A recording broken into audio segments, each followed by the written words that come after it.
سلامونه ستړي مشئ. د روان میلادي کال اکتوبر میاشت چې د ځوریدنې څخه د مخنیوي میاشت بلل کیږي، او زه غواړم چې د همدې موضوع په تړاو خپله تجربه له تاسو سره په څرګند ډول شریکه کړم. زما نوم ټیلور دی او 19 کلن یم. د ښوونځي د وروستي کال زده کوونکی یم چې هممهاله له اټیزم یا د اړیکو له اختلال سره هم لاس او ګریوان یم. ډیری خلک د اټیزم په اړه کره معلومات نه لري او داسې فکر کوي چې اټیزم یعنی یو بد اخلاقه ماشوم چې کورنۍ یې په ښه توګه روزنه نه کوي. که چېرته همدا د اټیزم کلمه د ارواپوهنې په کتاب کې ولټوئ، ښایي درته روښانه شي چې اټیزم د اړیکو جوړونې په برخه کې اختلال یا مبهم حالت ته وایي، خو په ورته وخت کې دا پیژند یا تعریف په روښانه توګه نه څرګندوي چې اټیزم څنګه کار کوي. هغه کسان چې اټیزم لري تر ډیره د ملګرو په جوړولو کې ستونزه لري، ځکه نشي کولی چې د ملګرتیا جوړولو لپاره لومړی په خبرو پیل وکړي. ان تر دې بریده که یو څوک هڅه وکړي چې خبرو ته یې راوبولي، نه پوهېږي چې څنګه ځواب ورکړي، خو مقابل لوری بیا خبرو ته دوام ورکوي.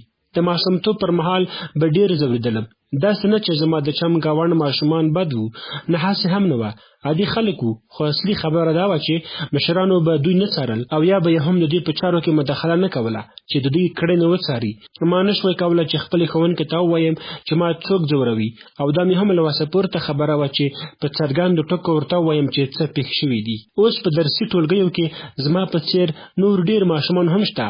موږ هم غواړو چې کلیسا ته لاړ شو، د هلکانو او نجونو د ټیم غړي شو او په لوبغالي کې لوبې وکړو. خو که چېرته مشران په ټولګي د یکشنبې ورځې ځانګړي پروګرام د سیمه ییزو ډلو یا په اوانا ګروپونو کې زموږ سره مرسته ونه کړي، موږ دا کار نشو کولی. ما له ماشومتوبه د ټولنیزو مهارتونو په ټولګیو کې زیاته ونډه اخیستې ده، او خلک چې زما ظاهري بڼې ته وګوري داسې انګیري چې زه یو ټولنیز کس یم، او پر ځان مې باور هم زیات دی.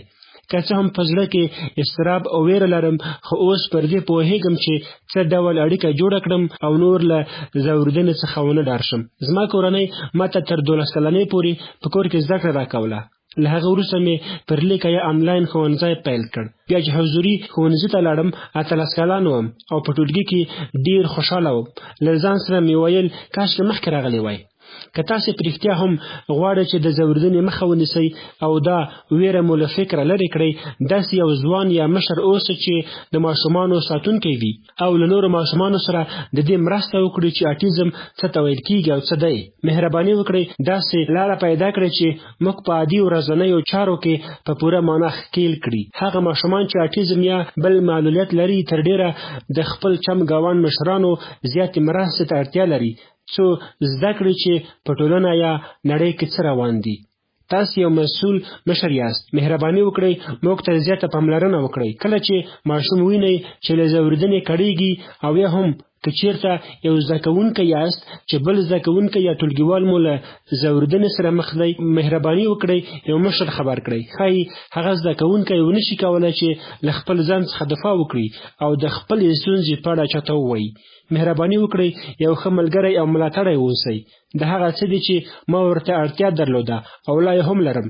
زه کولی شم چې یوازې د لږې مرستې پر مټ په خپل ورځني ژوند کې بریالی شم. مهرباني وکړئ یو ملګری اوسئ. همدا چاره هم د ډېر مثبت بدلون لامل ګرځي.